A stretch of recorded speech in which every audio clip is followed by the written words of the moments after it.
السلام علیکم جی، میرا نام ڈاکٹر عدنان ہے۔ میرا تعلق نشتر ہاسپٹل ملتان سے ہے۔ آج ہمارے پاس ایک فیمیل پیشنٹ آئی ہیں۔ ان کی کمپلینٹ یہ تھی، شکایت یہ تھی کہ 10 یا 15 منٹ کے لیے ان کی ایک آنکھ میں تھوڑا سا دھندلا پن آ جاتا ہے، سامنے لائنیں چلتی ہیں، زگ زیگ لائنیں چلتی ہیں، دھبے آ جاتے ہیں اور بلائنڈ سپاٹس ہیں، یعنی بورڈز کے اندر، ویژول فیلڈ کے اندر ایک آنکھ میں ہوتا ہے، اس کے بعد ختم ہو جاتا ہے۔ پھر ہم نے ان سے پوچھا کہ آپ کی عمر کتنی ہے؟ ان کی عمر 32 سال تھی۔ میں نے پوچھا آپ سگریٹ پیتی ہیں یا نہیں پیتی؟ کہتی ہیں ہاں میں سگریٹ بھی پیتی ہوں۔ آج ہم بات کریں گے مائیگرین یعنی سر میں درد کی ایک ایسی قسم جس کو ہم اوکولر مائیگرین کہتے ہیں یا ریٹینل مائیگرین کہتے ہیں۔ ہوتا کیا ہے، جو ہم دیکھتے ہیں، کوئی بھی چیز ہم دیکھتے ہیں، بیسیکلی سورج کی جو روشنی ہے، جو لائٹ ہے، وہاں سے ٹکرا کے ہمارے آنکھ کے اندر جاتی ہے اور ہمیں وہ چیز نظر آتی ہے۔ اس پردے کو ہم کہتے ہیں پیچھے ریٹینا۔ اب ریٹینا کی جو خون کی سپلائی ہے، بعض اوقات وہ جو رگیں ہوتی ہیں خون کی وہ سکڑ جاتی ہیں۔ جب سکڑتی ہیں تو اس ریٹینا کو، اس جھلی کو جو ہے بلڈ سپلائی نہیں ملتی۔ جب بلڈ سپلائی نہیں ملتی تو کیا ہوتا ہے، ہمیں کچھ دیر کے لیے نظر بالکل نہیں آتا ایک آنکھ میں، یا آدھا نظر آتا ہے، یا لائنیں بن جاتی ہیں، دھبے بن جاتے ہیں، اور اس طرح کے معاملات ہمیں دیکھنے کو ملتے ہیں۔ اب ہم دیکھتے ہیں کہ یہ جو اوکولر مائیگرین ہے، اب ہم دیکھتے ہیں کہ اوکولر مائیگرین کی اور کون سی علامات ساتھ میں ہوتی ہیں، وجوہات کو پہلے دیکھ لیتے ہیں۔ سب سے وجہ ہے کہ ہائی بلڈ پریشر کچھ لوگوں میں ہوتا ہے، اس وجہ سے یہ مسائل شروع ہو جاتے ہیں۔ اسی طرح جو لوگ سموکنگ کرتے ہیں، کچھ لوگ عورتیں جو پریگننٹ بھی ہوتی ہیں یا اس کے بعد ان کو ماہواری وغیرہ ہوتی ہے، تو اس دوران ہارمونل چینجز کی وجہ سے یہ مسائل ہمیں زیادہ دیکھنے کو ملتے ہیں۔ وہ عورتیں یا مرد جن کا زیادہ کام جھکنے کا ہوتا ہے، ان میں یہ مسائل دیکھنے کو ملتے ہیں۔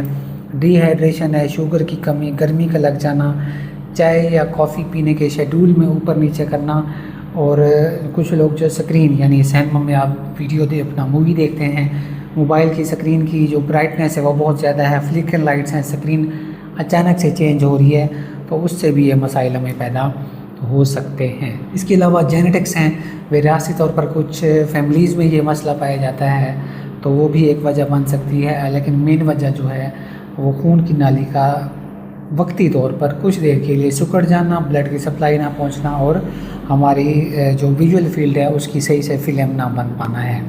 یہ بیماری 30 سے 39 سال کی عورتوں میں زیادہ دیکھی جاتی ہے، مردوں میں بھی پائی جاتی ہے لیکن بہت کم۔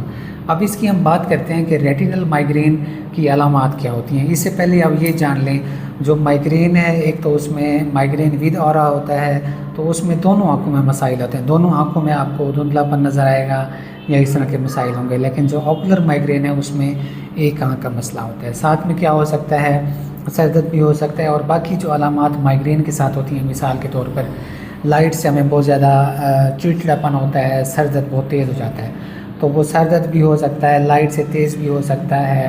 اس کا دورانیہ عام طور پر 10 سے 15 منٹ دیکھا جاتا ہے، لیکن یہ 1 گھنٹے تک بھی اوکولر مائیگرین یعنی ایک آنکھ میں دھندلا پن ہونا، اس کے بعد اس کا ٹھیک ہو جانا، یا ٹھیک ہونے کے بعد یعنی دھندلا پن ٹھیک ہونے کے بعد سر درد کا شروع ہو جانا اور باقی مائیگرین کی علامات پھر آ جانا دیکھا جا سکتا ہے۔ اب ہم بات کرتے ہیں کہ علاج کیا کرنا ہے۔ علاج 2 طرح کا ہے، ایک تو یہ ہے کہ اسی وقت جب ہمیں مسئلہ ہے، جب ہماری ایک آنکھ میں دھندلا پن ہے، تو ہم اس وقت کیا کر سکتے ہیں۔ ایک تو آپ کسی پرسکون کمرے میں اپنے آپ کو بٹھا لیں، سو جائیں، لائٹ کم ہو، وہاں پہ شور زیادہ نہ ہو، برائٹ لائٹس نہ ہوں، اور عام طور پر پیراسٹامول سے اگر آپ کا درد بہتر ہو جاتا ہے تو آپ وہ کھا سکتے ہیں۔ اگر اس سے آگے کے مسائل ہیں پھر ڈاکٹر کے مشورے کے ساتھ کمبینیشن میں کچھ ٹیبلٹ دی جاتی ہیں جس سے مسئلہ حل ہو جاتا ہے۔ ایک اور یاد رکھنے کی بات یہ ہے کہ اس میں ہم جو بیٹا بلاکر جو ہم مائیگرین میں دیتے ہیں، اس ٹائپ والے مائیگرین میں ہم بیٹا بلاکر نہیں دے سکتے، اور ایکیوٹ ٹریٹمنٹ یعنی سر درد کے دوران ہم ایک سوماٹرپٹان کلاس آف میڈیسن ہے، وہ میڈیسن ہم دیتے ہیں، منہ سے کھلاتے ہیں۔ تو جو اوکولر مائیگرین ہے، ریٹینل مائیگرین ہے، اس میں ہم وہ میڈیسن نہیں دے سکتے۔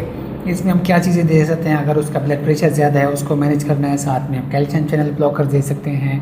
مریض کو کہتے ہیں کہ آپ اپنے ساتھ ڈائری رکھیں، اس میں آپ لکھیں کہ آپ کو کس وجہ سے، کون سا ٹریگر تھا آپ کو یہ مسئلہ پیدا ہوا، تو پھر کچھ میڈیسن ہم دیتے ہیں مہینے 2 کے لیے۔ اس کے بعد پروفائلیکٹک مینجمنٹ بھی ہوتی ہے، وہ ہم 3-4 ماہ کا کورس کرواتے ہیں، اس کے بعد مریض بہتر محسوس کرتا ہے۔ تھینک یو، اللہ حافظ۔